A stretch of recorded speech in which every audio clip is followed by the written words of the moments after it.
it's me again, Hayes, and welcome back to my channel. So to start, I would like to apologize kasi wala akong upload for the past few months. I became busy because my parents and my siblings came over to visit me here in Australia. So ngayon lang ako nagka-time to do it. So this vlog is something to look forward to, so I hope you'll watch it.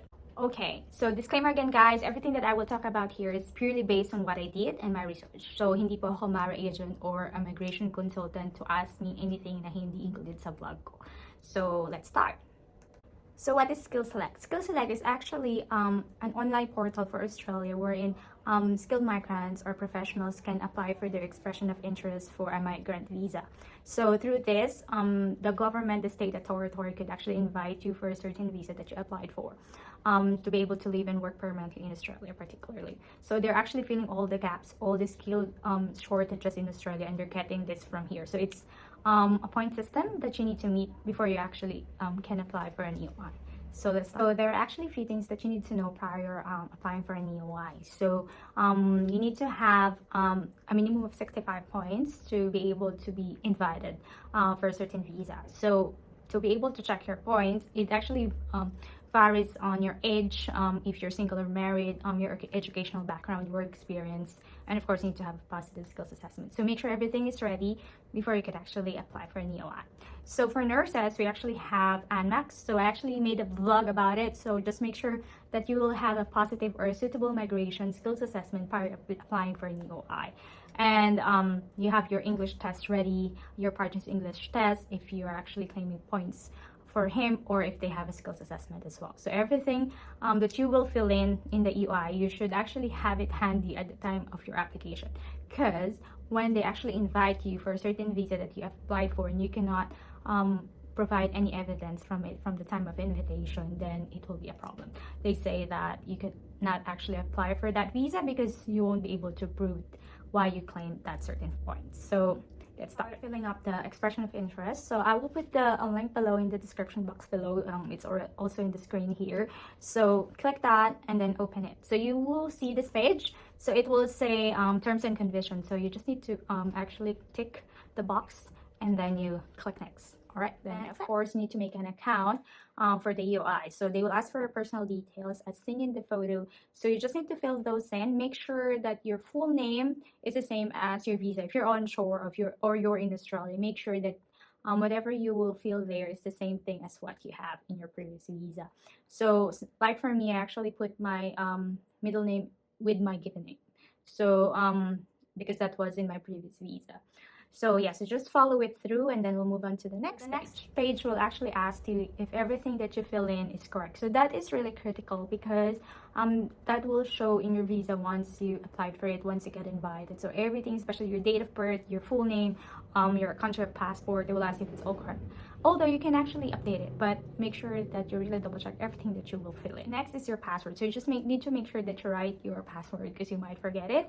So you put your email and then of course your security questions and answers. So just put a note on in case you forgot your password or you cannot retrieve it. So at least you have those questions that you can answer. So next page will be where your expression of interest ID will show. So this is actually quite important because your EOI ID will be your login username. So you need to make sure you write it down, take a photo of it. Actually, you will be receiving an email from your email address that you may put there about your EOI details as well. But just make sure you have your copy for your EOI ID. So let's move on to the next page. So now we're in the login stage. So this page, you just need to put your EOI ID. So it starts with an E00 and then your numbers. And then you just put the password that you actually put in earlier. And then just click login. Here goes the points test skilled migration type of visa. So there are actually a few. So 189 is the point tested stream. So this is an independent visa. So this is what I have. The advantage of this visa is actually you can leave work anywhere in Australia. So there's no restrictions. Unlike the 190 is actually a permanent visa as well, but you need to leave in a certain state for at least 2 years from what I know. So if you got invited by the New South Wales state, you should stay for at least 2 years in New South Wales. You can go to Victoria or Queensland, for example. So you could go there after 2 years if you want to move, but as I said, you have a commitment to stay in that particular state. 491 is actually a permanent visa, but the only thing with 491 is you need to stay in the regional, so you can stay in Sydney, Melbourne, or yeah, I don't know if Brisbane, but yeah, so you cannot stay in that certain cities because you need to go rural.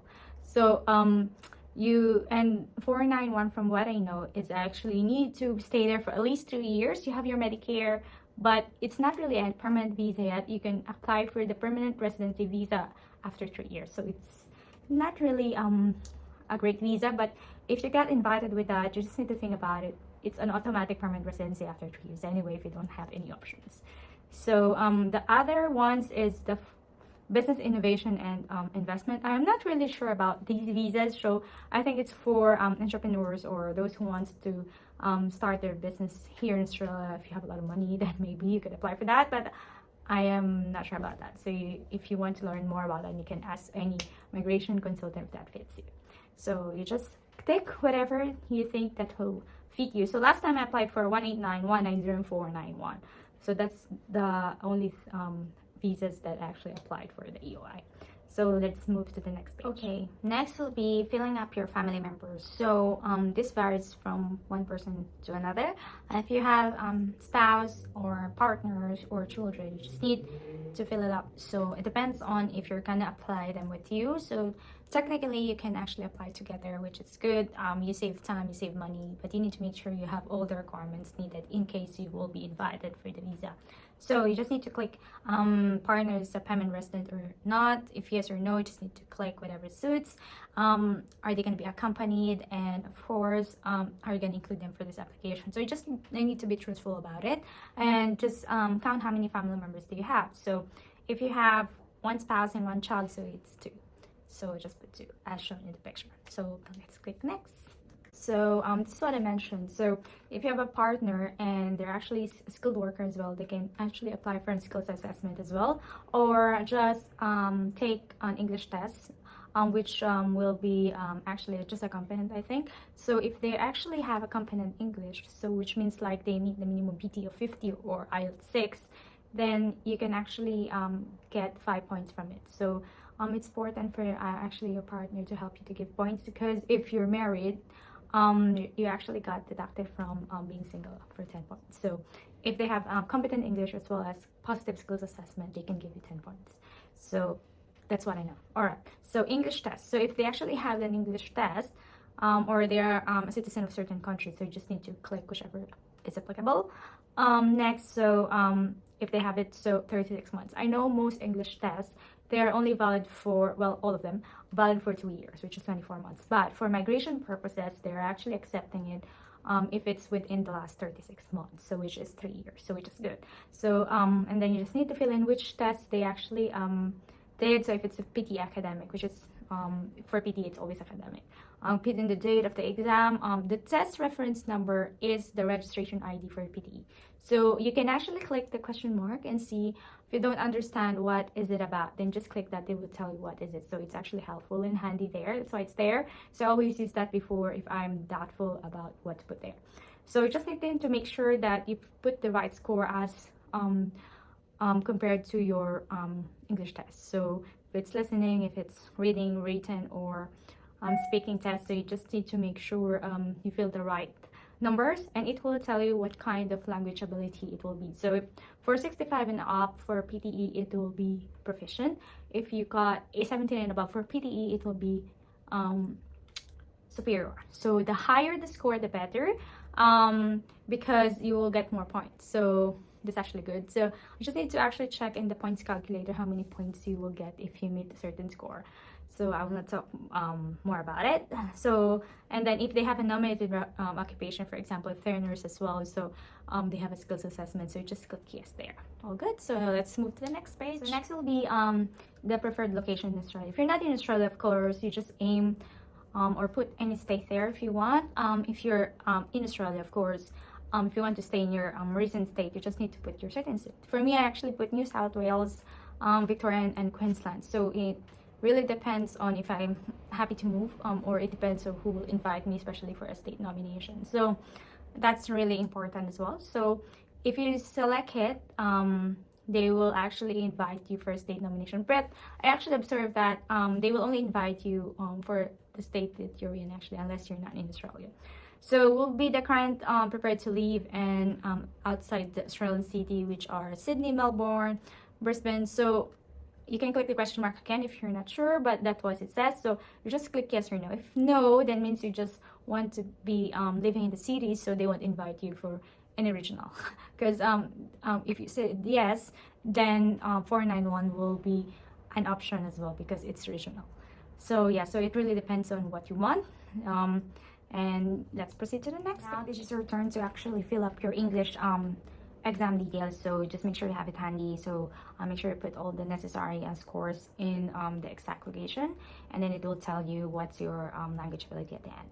So then you click. So the next page will be about all your education background. So it will say that if you have completed a secondary level of above. So secondary level is considered high school. So if you actually had a bachelor's degree of nursing in the Philippines, so that's actually considered as bachelor. Because I always get this question that is our bachelor of nursing counted as a bachelor in Australia? Well, yes, definitely. You can claim 15 points for it. If you have master's degree, it's the same points anyway. So as long as you have the bachelor's, that's fine. So you just need to tick yes for that. For the Australian study requirement, if you actually haven't studied in a cricket's accredited institution in Australia for at least 18 months or 2 years, and you haven't graduated from anything, so you won't be able to meet the Australian study requirements, so you just tick no. If you tick yes, you actually just need to fill in your details like your school, and when you started and graduated, what degree you actually did. So this is actually dependent on your answer.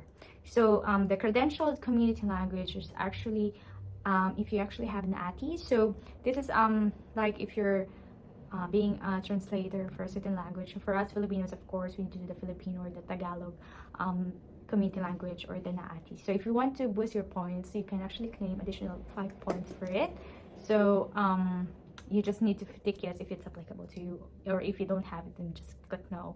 And then let's proceed to the next page. It's the same page actually, but I'm just showing you how you actually add. So for us, Bachelor of Nursing, so you need to put your institution name, your country, of course, if you're from the Philippines, and the date from and to, so when you started, and until the graduation date. So what I did actually, because I actually cannot remember my start date there, so I just put the first Monday of June, because we always do that before when I was studying. So I just put the first Monday of June, and then the date 2 is my graduation date, and then you just tick save, and then it will be showing there. So let's move on. Now we're in the skills assessment page. So you will see there's actually different ANSCO codes. So it really varies on what ANSCO code you use for skills assessment. So you will need to follow that as well here in the EOI. So for us registered nurses, there's actually quite a lot of categories. So for me, I'm an NAC, so not elsewhere classified, because my experience is not actually specific to those other ANSCO codes. So I just on the safe side, I chose that one. So you can actually click that, and you just need to save. So by the way, you always need to save for each page that you're filling, or else you need to fill it again if you actually lost it. So that's a reminder. So as you can see, we actually fill up the nominated occupation, which is registered nurse NEC, and we put yes that it's a suitable skills assessment for migration. So you will know it through your LOD actually when you receive your skills assessment if you have a positive skills assessment. And then you need to choose which authority you got it. So for us nurses, it's ANMAC, so you just need to choose ANMAC, and then put the date when you actually receive your LOD or your positive skills assessment, and then put the reference number which is written in that LOD as well. So I'll show you here. And also I always get this question because during the time that I posted my timeline until I got my residency, I actually put there that I applied for the EOI as well as the same day as I applied for my ANMAC, which is true. I did that. I just put the receipt number instead of the reference number and the date of when I applied for the ANMAC. It's actually risky, especially nowadays, because you might be invited anytime, and then during that time we still don't have your skills assessment. And take note, once you're actually invited to apply for a certain visa, you only have 60 days to comply for it. But if you don't have the skills assessment at the time of invitation or within those 60 days, it might be difficult for you to apply for that certain visa. So you make sure that you have it handy before you even apply for the EOI. I hope I made that clear. Alright, let's move. So the next page is about your employment. So if you're actually claiming points for your overseas or your Australian experience. So everything will fall into here. So when you go through the page, there's an add button, just like your education background. You just need to fill on that employment history. So you need to put your position, your employer's name, where is that, and then you just need to put yes if it's an RN experience, and then date from and end. So you will see it from your COE or certificate of experience. So once you've completed that, you need to click confirm. I am just unsure because actually I didn't manage to put all my experience that time, but I would suggest you put everything there because you will actually put it as well when you apply for your PR application. So I actually put no if it's related, if it's not an RN experience. So it went well with me, so I hope that's correct. Yeah, so just this is actually how it looks like. So if you have an overseas and a current Australian one, so you just need to fill that, and then it will show there whatever you fill. And then for the professional year, I'm actually not sure about it, so maybe if you actually did a doctorate degree in Australia, then that will be the one. So you just need to search about it, but I don't think it's applicable for most of us that wants to migrate here. So all right, so you just save it and then click. We're almost finishing this, so here we go.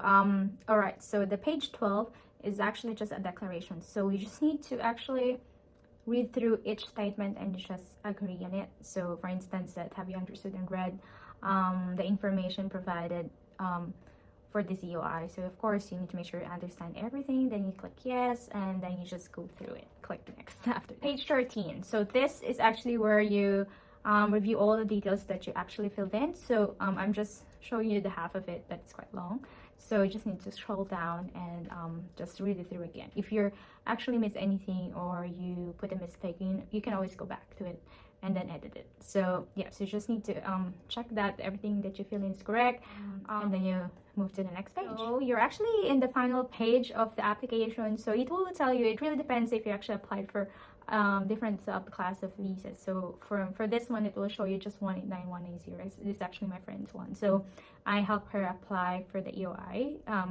so which is actually good because I actually don't have my EOI already because it was already suspended as I already had a grant, so I cannot go back to my own.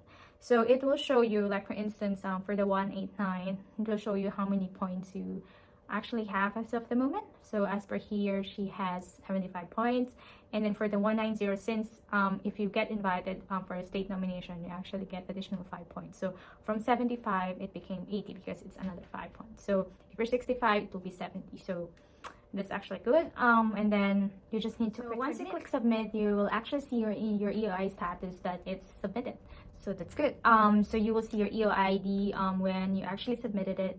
If you actually update it, it will show you the EOI last submitted on, and from that right, oh it's left, upper hand corner, there will be view points breakdown, so you can actually see the breakdown of your points from there. Once you click it, you can download the PDF copy of it.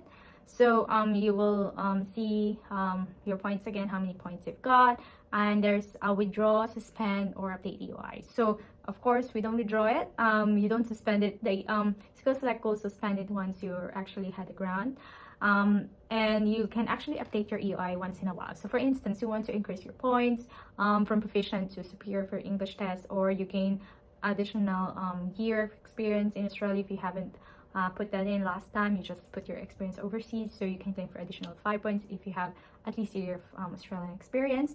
And yeah, and other things that could actually boost your points or increase your points, or if you have partner that has skills assessment now than before, so you can always update it. So you just, once you update it, you make sure you have everything handy with you, whatever points you're claiming, and you can update it until you actually get the invitation. So once you submitted that, you'll just need to wait for the SkillSelect to invite you to apply, and we don't know when. So this is actually the waiting game. The good thing about this is that at least you're already in the pool. You just need to wait for your time or for the next invitation round to come. So yeah, so I'll show you actually how the invitation looks like in the next page. So this is how it looks like. So once you actually receive an invite, it will say congratulations, you are invited to lodge a visa for this certain SAP class. So depends on what you actually applied for. So you could actually get invited twice if you applied for both subclass, so maybe one will be first and there will be another one, so it's just your luck. But I'm lucky that I got invited for 189 because I don't need to apply for the state nomination, because actually the state nomination is actually two-step process. You need to apply in the state. There's actually different steps for it before you could actually apply for the permanent residency, because they need to approve it first, and once it's done, then you can actually apply for the PR visa in your EMI account. So I actually did my application by myself. So as for all of you, everything that I did is on me. I didn't consult any immigration consultant or seek help with them, although I actually asked a few friends and Amara agent as well, just to confirm if I have queries and questions with regards to that application. But nonetheless, I applied everything, I uploaded everything, and then I submitted my PR application by myself. So it's actually quite easy if you actually understood how to do it, but it's quite tricky, so it really depends on your case. If your case is straightforward or it's quite complicated then or complex, then you might need to ask for a migration consultant help. And yeah, so if you have any questions, you just put your comment down below. I'll try to answer them as to my knowledge. I'm not really expert on this, guys. I'm just trying to help for you to be able to be in the pool and achieve that permanent residency in Australia if you really want that. And yeah, so good luck everyone. I hope this video is helpful. Please suggest any videos that you might want me to do. I'll try my best to do more often, but otherwise you can actually follow my page for more updates. And if you need any help from PRC for all Filipino nurses, I'm happy to help as well. I have a service that I could provide for you guys. So yeah, that's all for me. Thank you so much for your support and for all the encouraging messages that I'm receiving. And good luck to everyone, and I hope you'll get invited as well as me and you get that permanent residency in Australia. God bless and take care. I'll see you in my next vlog. Bye!